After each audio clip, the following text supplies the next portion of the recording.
రైతులు ఆరుగాలం కష్టపడి పండించిన పంట పక్కదారి పడుతోంది. దళారుల చేతిలో పడకుండా ఉండాలనే ఉద్దేశంతో సర్కార్ ప్రవేశపెట్టిన రైతు బంధు పథకం అభాసు పాలవుతోంది. పథకంపై సామాన్య రైతులకు అవగాహన లేకపోవడంతో ప్రభుత్వ లక్ష్యం నెరవేరే పరిస్థితి కనిపించడం లేదు.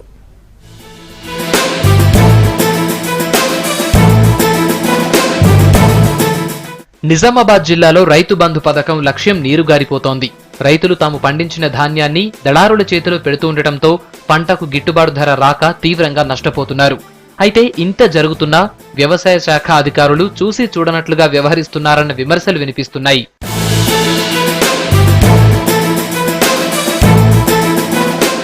పంట రైతు చేతికొచ్చిన సమయంలోనే దళారులు ధర తగ్గిస్తున్నారు. దీంతో రైతులు తక్కువ ధరకే ధాన్యాన్ని అమ్ముతూ నష్టపోతున్నారు. రైతు బంధులో భాగంగా గిట్టుబాటు ధర రాని సమయంలో అన్నదాతలు తమ పంటను గోదాముల్లో నిల్వ చేసుకునే వీలుంది. అలా నిల్వ చేసుకున్న ధాన్యంపై 75% రుణం కూడా పొందే అవకాశం ఉన్నా అలా జరగటం లేదు. రైతు బంధు పథకాన్ని రాష్ట్ర ప్రభుత్వం ప్రవేశపెట్టిన దాన్ని అమలు జరపట్లో కానీ అది రైతులకు ఉపయోగపడే దానిలో అది పూర్తిగా విఫలమైందనేదే మేము అనుకుంటున్నాము. ప్రభుత్వం 1510 రూపాయలు ఇస్తున్నా కానీ 1200కు 1300కు కూడా ధాన్యాన్ని అమ్ముకోవడం జరిగింది. కానీ ప్రభుత్వమే ఈ సౌకర్యం ఉంది, మీరు ఇక్కడ చేసుకోండి, ఇక్కడ మీరు నిల్వ పెట్టుకోండి, దాని డబ్బులు మీకు వెంటనే కావాలనుకుంటే ఇక బ్యాంకు ద్వారా మేము వెంటనే ఇప్పిస్తాము అని చెప్పేసి అనే దానిలో అవగాహన కల్పించినట్టయితే దీన్ని ఉపయోగపడుతుంది. గతంలో గోదాములకు ఎంత పంట తీసుకొచ్చినా 50,000 వరకు మాత్రమే రుణం ఇచ్చేవారు. కానీ తెలంగాణ సర్కార్ 2 లక్షలకు పెంచింది.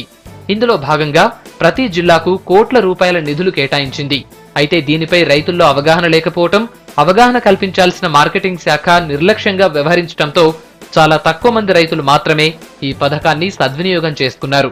మేము 10 సంవత్సరాల నుంచి రైతు చేస్తున్నాం, కానీ మాకు మామూలుగా అనడమే కానీ మొన్న పేపర్లో రావడం వల్ల దాన్ని చూసి ఇక్కడికి వచ్చి వివరాలు సేకరించాం. చాలా స్నేహపూర్వకంగా వివరాలు ఇచ్చారు, అప్లికేషన్కు ఫామ్స్ ఇచ్చారు. తొందరలోనే మేము లోడ్ తీసుకొచ్చాము, ఖాళీ కూడా చేసేసుకుంటారు. మంచి వాతావరణం ఉంది. జిల్లాలో 7 వ్యవసాయ మార్కెట్ కమిటీలు ఉండగా ఆయా మార్కెట్ల పరిధిలో మార్కెటింగ్ శాఖ ద్వారా ప్రభుత్వం రైతు బంధు పథకాన్ని కొనసాగిస్తోంది.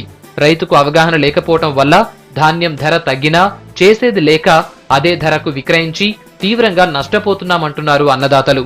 గోదాములు అందుబాటులో లేకపోవడంతో ధాన్యాన్ని దూర ప్రాంతాలకు తీసుకుపోవడానికి ఇబ్బంది ఎదురవుతోందని చెబుతున్నారు. ఈ రోజు మార్కెట్ కమిటీలో మనమైతే ఒడ్లు పెట్టడానికి అయితే వస్తున్నాము. ఇది చాలా బాగానే ఉంది స్కీమ్ వరకు. కాకపోతే ఏమైందంటే దూర ప్రాంతాలను తీసుకొచ్చి ఇక్కడ పెట్టడానికి చాలా మంది రైతులకు ఈ విషయంలో అవేర్నెస్ లేదు. ముఖ్యంగా ప్రభుత్వం ఇస్తుంది లోన్, దీనిపైన ఎన్ని పెట్టుకుంటే దానిపైన 70% లోన్ ఇస్తుంది. కాకపోతే ఏమైందంటే మేము ఇప్పుడు 30 కిలోమీటర్లను తీసుకొచ్చి పెట్టడం వల్ల మాకు ట్రాన్స్పోర్టేషన్ ప్లస్ హమాలి కానీ ఆ సంచులకు కానీ ఖర్చు ఎకరానికి 4,000 దాకా వస్తుంది. రైతు అవగాహన సదస్సులు, కరపత్రాలు, మీడియాతో అవగాహన కల్పిస్తున్నామని చెబుతున్నారు. తెలంగాణ రాష్ట్రంలో నిజామాబాద్ మార్కెట్ యార్డ్లోనే అత్యధికంగా రైతులు ఈ రైతు బంధు పథకం కింద తన ధాన్యాన్ని నిల్వ చేసుకొని లబ్ధి పొందడం జరుగుతుంది. ఇక్కడ ఉన్నటువంటి సరుకుకు మేము వారికి లోను సదుపాయం కల్పించి వారికి అమౌంట్ త్వరలో జారీ చేయడానికి చెక్కులు రెడీ చేయడం జరిగింది. రైతు బంధు పథకము గ్రామంలో కూడా విస్తృతమైన కార్యక్రమాలు చేయడం జరుగుతుంది. పేపర్ల ద్వారా, తర్వాత కరపత్రాల ద్వారా కూడా ఇటు ప్రచారానికి అధిక ప్రాధాన్యత ఇవ్వడం జరుగుతున్నది. రైతులకు లబ్ధి చేకూర్చేందుకు ప్రభుత్వం ప్రవేశపెట్టిన ఈ పథకంపై విస్తృత ప్రచారం కల్పించాల్సిన అవసరం ఉందంటున్నారు రైతు సంఘాల నేతలు.